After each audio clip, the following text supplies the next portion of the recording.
So today I'd like to share a story with you that has an interesting provenance. I think it's a beautiful story. There was a time when it wasn't clear whether this was an appropriated story or not. You see, it was first written down by Lawrence Vanderpost as part of his exploration of the Kalahari people in Africa. And it's well known that many of the people were not happy with many of the ways in which he captured and recorded their culture. And so this beautiful story, which he attributes to them, is one that makes a storyteller take a certain pause before they tell it, because it's not really clear whose story this is.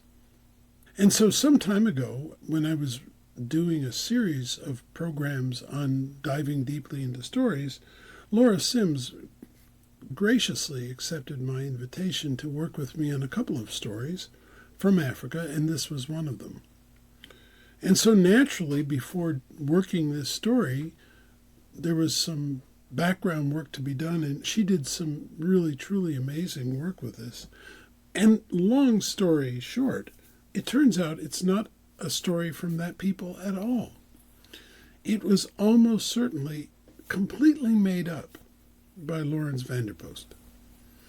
And so it throws the story into this interesting category of stories that are falsely attributed to a people, but seem to have the ring of authenticity to them. And it's not entirely clear where that authenticity came from. Was this a story that he heard that he changed substantially? Was it something he made up out of whole cloth? He's gone. There's likelihood of us knowing that is rather slim. But it does, I believe, release the story as being something that can be told by storytellers, with the proviso that you do what I'm doing, which is to give its provenance and to acknowledge that many things were stolen in terms of what some people might call the intellectual property or the cultural property of this people and of so many peoples. So it's with respect to the Kalahari, who lay no claim to this story, and respect to the creative genius, as flawed as it was, of Lawrence Vanderpost to create this story, which I think is truly beautiful and deserves retelling. And I will say, finally, that this is my telling of it, that there's no way a story like this can survive if it isn't adapted by the teller each time. And so, with that long prologue, let me begin the story. The story is about, at first, a man. Now, this man had the greatest herd of dairy cattle in his village. They were remarkable cattle. One way that they were remarkable was that they had this very distinctive black and white coloring.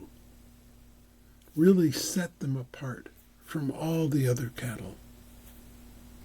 But that was just their appearance. What really set them apart was the delicious, sweet, invigorating nature of the milk that they gave. And this man, who was single, spent, as dairy farmers do, his whole life, 24 hours when he wasn't asleep, caring for the cows. Now, of course, he had to milk them, and milk them as often as they needed being milked. He needed to make sure that they had enough to eat and enough water to drink. You know, his whole life was built around these cattle who gave this sweet, sweet milk. He was well known in the village, and people would pay a premium for a bucket of his milk. Now, it happened one morning that when he got up so very, very early to milk the cows, that he noticed that they weren't giving as much milk as they usually do. And so he went to his favorite cow, the one who gave the sweetest milk, and noticed that she was producing even less milk. And this was a great concern. Had some disease crept in? Was the food not good enough? Was he not giving them enough water? He was very careful and very diligent. And so that day he made sure that he cared for those cows, but especially his favorite one, quite carefully.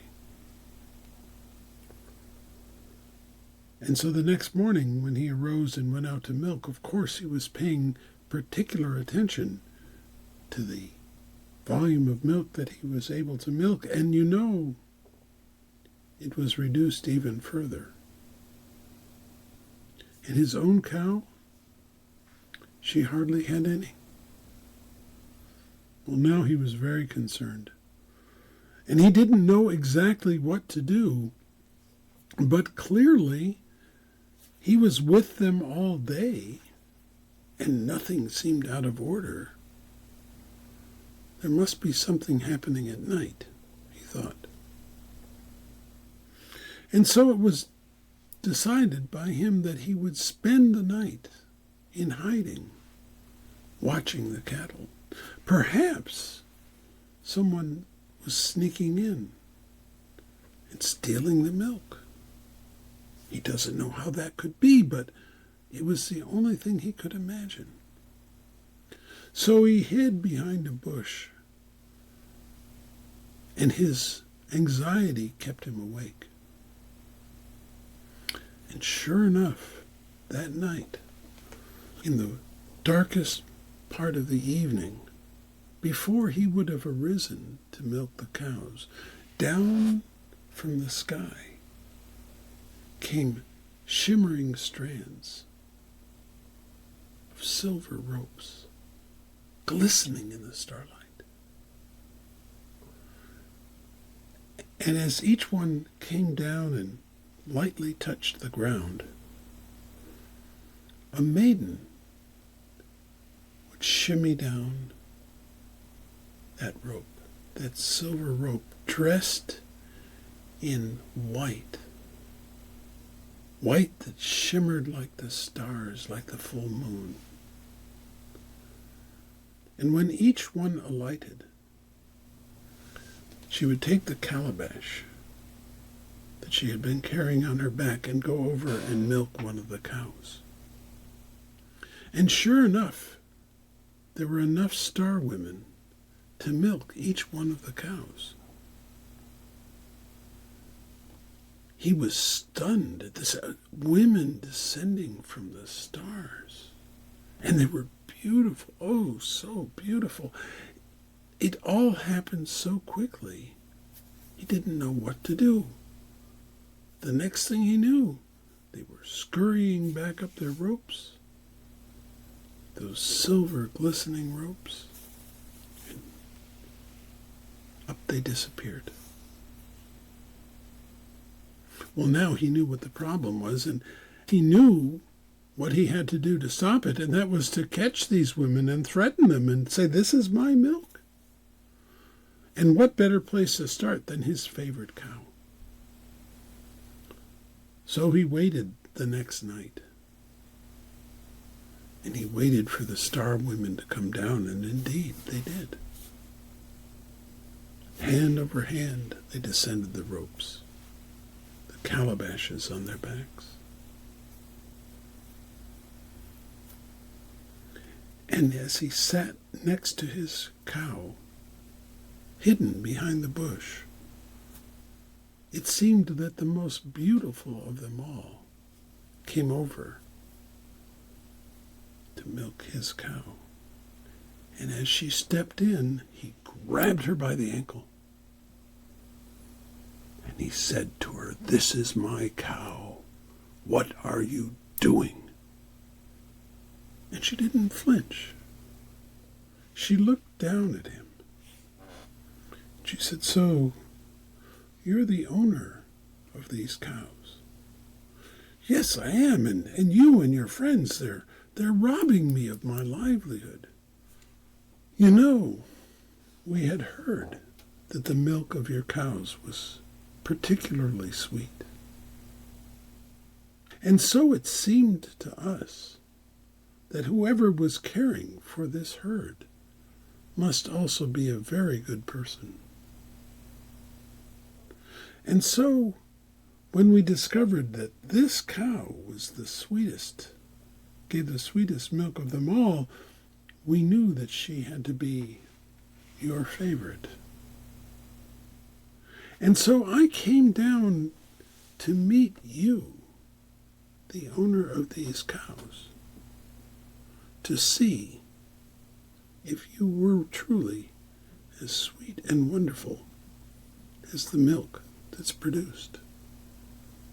Here he was holding this beautiful woman by the ankle. She wasn't struggling. She was admiring him. He had never had a wife. And he thought, someone who cares for me this much would make a very good wife. She could help with the milking and the farm and all that. And he looked up at her and he said, "If I let you go, will you marry me?" And she looked at him and she said, "Perhaps. But I will require a promise from you. A promise you must keep." He said, "What promise do you ask?" And she took from her waist a large basket,